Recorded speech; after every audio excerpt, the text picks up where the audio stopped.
سورہ احزاب میں اللہ تعالیٰ کا فرمان ہے، اللہ بس یہی چاہتا ہے کہ اے اہل بیت تم سے ہر قسم کے گناہ کا میل دور کر دے اور تمہیں طہارت سے نواز کر بالکل پاک صاف کر دے۔ سورہ شورہ میں ہے، فرما دیجئے میں اس تبلیغ رسالت پر تم سے کوئی اجرت نہیں مانگتا مگر میری قرابت سے محبت چاہتا ہوں۔ حضرت ابو ہریرہ رضی اللہ تعالی عنہ سے روایت ہے، حضور اکرم صلی اللہ علیہ وسلم نے فرمایا، جس نے حسن اور حسین رضی اللہ تعالی عنہما سے محبت کی اس نے در حقیقت مجھ سے محبت کی، اور جس نے ان دونوں سے بغض رکھا اس نے مجھ سے بغض رکھا۔ رسول کریم صلی اللہ علیہ وسلم نے فرمایا،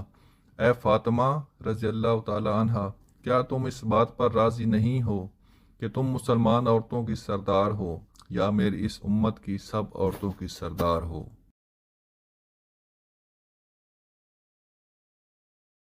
حضرت عبداللہ بن مسعود رضی اللہ تعالی عنہ نے کہا، رسول پاک صلی اللہ علیہ وسلم نماز پڑھا کرتے جبکہ حسن اور حسین رضی اللہ تعالی عنہما آپ کی پشت مبارک پر چڑھ جاتے تو مسلمان انہیں ہٹانے لگ جاتے تو آپ نماز سے فارغ ہوتے تو فرماتے، ان دونوں کو میرے پاس لے آؤ، اور فرماتے جو شخص مجھ سے محبت کرتا ہے اسے چاہیے وہ ان دونوں کے ساتھ بھی محبت کرے۔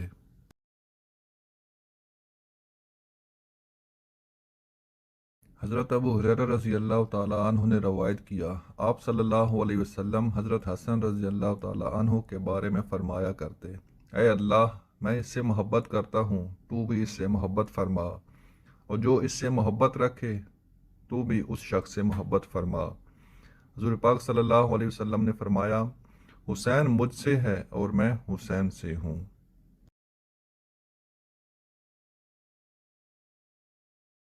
حضرت جابر بن عبداللہ رضی اللہ تعالی عنہ فرماتے ہیں، میں نے حضور پاک صلی اللہ علیہ وسلم کو فرماتے سنا،